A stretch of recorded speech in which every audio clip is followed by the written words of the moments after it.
Lakers Nation, what is going on? So, it looks like we got some more NBA news according to an insider, Brian Windhorst of ESPN. And basically, it did reveal that center Jonas Valanciunas could still end up with the Los Angeles Lakers, even though he did sign with the Washington Wizards in free agency.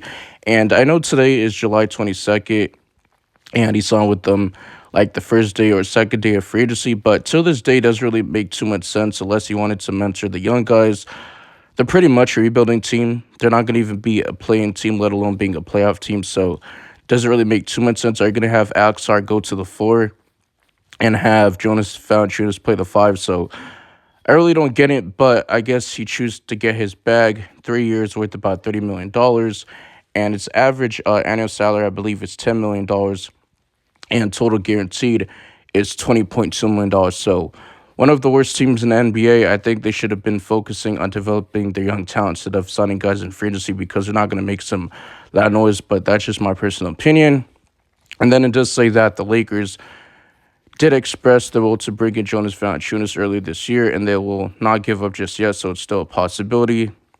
And I'm not going to get my hopes up for this because we missed out on a bunch of key free agents this summer. We haven't really signed anybody other than drafting Dalton Connect and Bronny James and bringing in some assistant coaches to JJ Redick's coaching staff, right? And then he says, I would not rule out Jonas Valanciunas eventually ending up with the Lakers this year. That's all I'm going to say.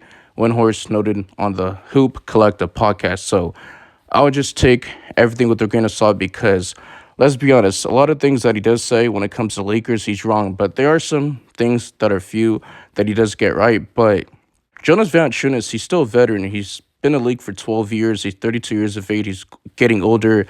His height is like 6'11". He weighs about 265 pounds.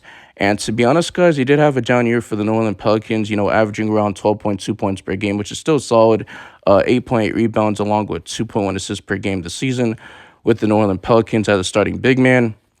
And also, Lakers' new head coach, JJ Redick, basically made it known in a podcast interview that they need a bruising center. You look at the teams in the Western Conference, the Memphis Grizzlies, they're back in the hunt. They're going to be healthy with John Morant, Desmond Bain, Jaren Jackson Jr., Marcus Smart. You got OKC, which they did improve. They traded for Alex Caruso before free agency. Also signed Isaiah Hardenstein. So I think it's going to be very interesting. The Pelicans, they did bring in DeJounte Murray in the trade before free agency, which they're not really finished, I guess. I'm not really sure if they're going to extend Brandon Ingram or if they want to keep him. And then you got the Sacramento Kings basically, signing DeMar DeRozan in a sign and trade. So it's going to be very tough for the Los Angeles Lakers. And Jonas Valanciunas, to be honest, guys, he does excel, especially in rebounding both offensively and defensively. Scoring in the paint, he's effective at scoring close to the basket, utilizing his size and strength to finish around the rim, and has a solid array of post moves, allowing him to score effectively with his back to the basket and getting stronger, setting screens, stuff like that, which does help his guards and wings get open for shots. But he does struggle with lateral quickness, which is a concern in the pick and roll, I guess. But like I said, he's flat-footed, he is slow, and at least he has a gravity, he has a weight, and at least he could bang, especially if the Lakers were to get him in the trade. And you can use him in a series in a matchup against the Denver Nuggets because we've been, losing to them. They have our number.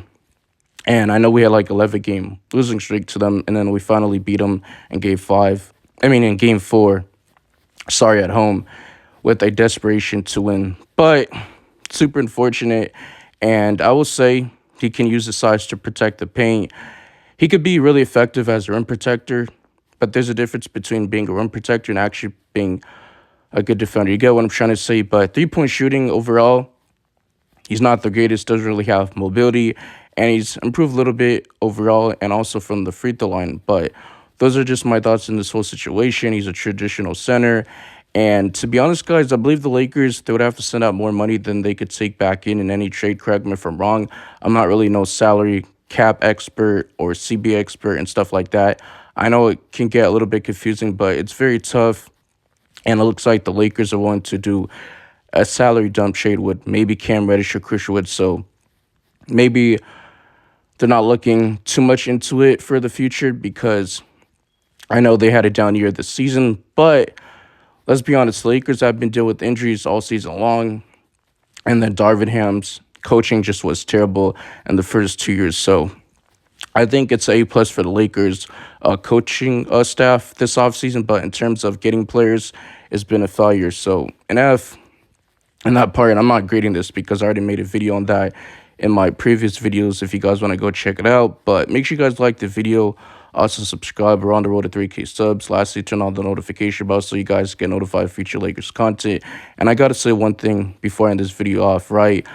Now, LeBron James is willing to take a pay cut, $20 million for a top-level player like a James Harden, Klay Thompson. Those guys are off the table. And what's the crazy thing is that Jonas Valanciunas took less money with the Washington Wizards than if he was to take more money with the Lakers, right? Because they were going to offer him like $13 million, a full mid-level exception, but of course that's off the table. And I believe he negotiated a deal, LeBron James with the Lakers. He has like a player option, I believe, in the second or first year, something like along those lines. And he has a no-trade clause. Him and Bradley Beal are like one of the few players in the NBA that have that, which is actually crazy. And initially, it was going to be like 104 million something dollars, but he took a slight pay cut, $3 million to like 101 million dollars. So I think this is very interesting. I just wanted to make this video update you guys because I've seen a lot of content creators talking about this, or some people bringing Jonas Valanciunas up. So this has been a discussion, and I know the Lakers, they got to make a trade. We cannot keep the same team in training camp because even though we did improve the coaching staff, we still got some gaps that we need to fill in the roster. But I'm out of here. Peace.